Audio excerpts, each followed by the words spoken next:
So all three of us decide we love this idea.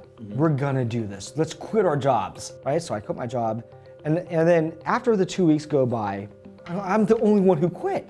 I was like, oh my God, they're not gonna quit their jobs. So I ended up going to Brian Liu's office at Oak Tree Capital and yelling down the hallway, Brian, have you quit yet? He like drags me into his office, like, dude, I'm gonna do it. I'm like, do it today. We knew that we had to establish credibility.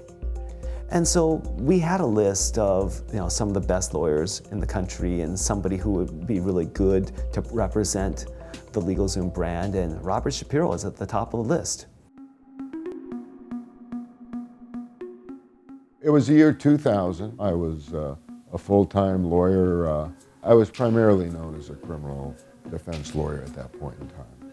And the way it started was simply with a phone call. So Brian Liu one night cold called him. I picked up the phone myself, and I heard a nervous voice on the other end. And he told me about this idea about starting an internet company to do legal documents online. So I get this call in the middle of the night at about 10:30 or 11. It's like, Brian, you won't believe what happened. It's like, what?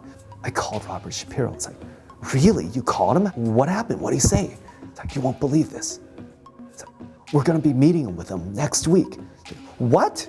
Of course, we were scared. I mean, meeting the Robert Shapiro to pitch our business idea. We do our entire pitch and he doesn't look up once from what he's doing. He finally puts his pen down like he's really thought about it. He puts it down, he says, I get a lot of requests to get attached to business ventures, and I've turned down every one of them. People have pitched me about this, they come to me every day, and I can't just attach my name to anything and all this stuff. And I'm like, fine, just say no, and we'll go off and get on with our day. And then finally he says, but this sounds very interesting. I've always been interested in doing something different in law, and I always thought that online legal services could be something worthwhile.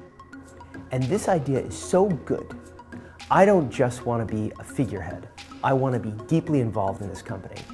We had so much confidence, and we thought we were going to quit. We were going to raise $5 million. We started talking to these marketing agencies, and then the stock market crashed. Our very first venture capital meeting was with Brian Liu's uncle. Whenever I tell the story of being kicked out of Dynafund, I always say the fact that it was your uncle. Yeah. And the day we showed up was the day the NASDAQ crashed. We knocked on the door, and he answers the door. He says, "What are you doing here?" Like, we came to pitch you our .com idea. And he looks at us and says, "No, you don't know what happened. It's over." And we're like, "What's over?" And he said, "The internet, it's over.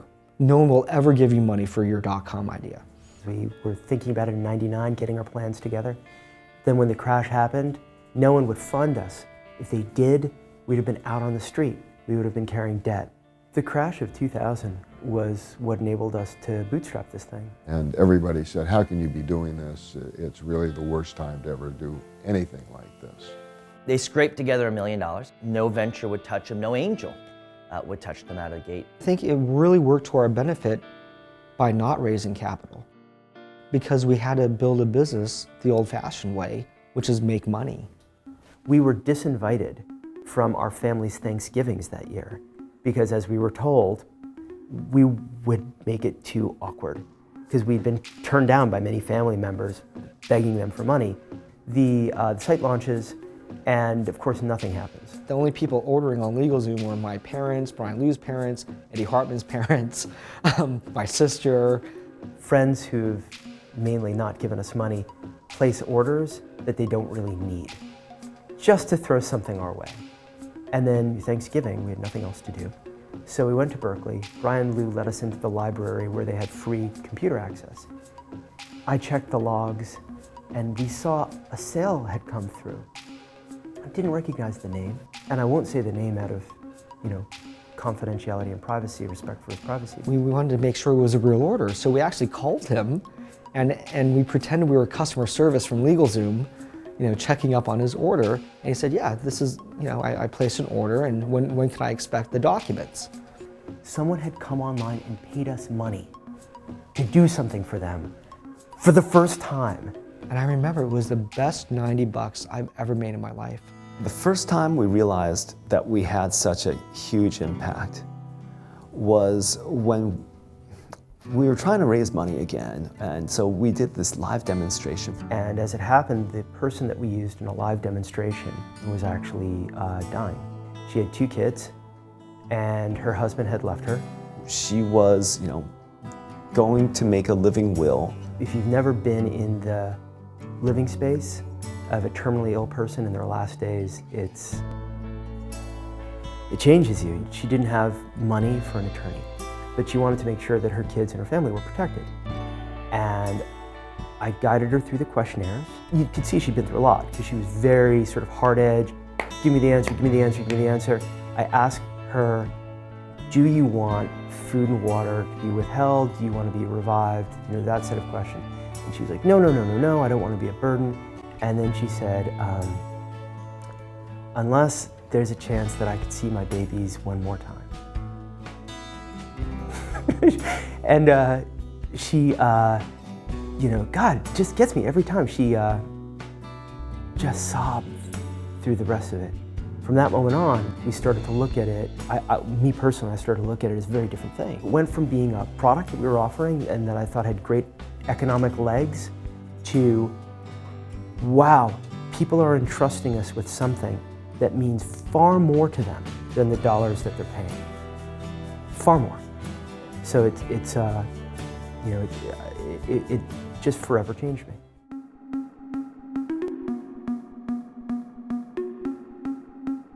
After we were successful with wills, we started developing other types of documents, and the next document that we really did extremely well with was corporations and forming LLCs. From that point onward, about every month, the orders would double. We started adding on more employees. It grew to 6, 7, 8 employees, continued to grow exponentially. Brian Lee once stood at the front desk where we had all of our mail that was going to go out, and he put his hand on top of the stack of gold orders. I think it was like 2 or 3 boxes, and he was like, see this? One day this is going to go to here. Now, of course, we have a room to hold each day's orders. Now, in 2010, that kind of platform of people and technology, evolved. And we did something quite different, which is we launched legal plans.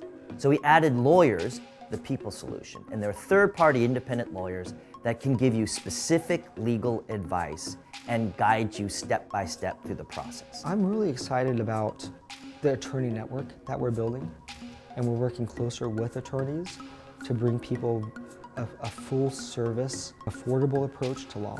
And it's always been our mission to bring affordable law to the masses. We want to be that one place where you would use technology to make the law more affordable, more efficient, and to get better service. Our third chapter that we began last year is really the complete integration. Lawyers, technology, and our people, so it's a more seamless customer experience. So we're now transitioning a great customer experience into a great relationship. Today, LegalZoom has been responsible for starting over 1 million different businesses and launching the dreams of people to create a new way and a new economy.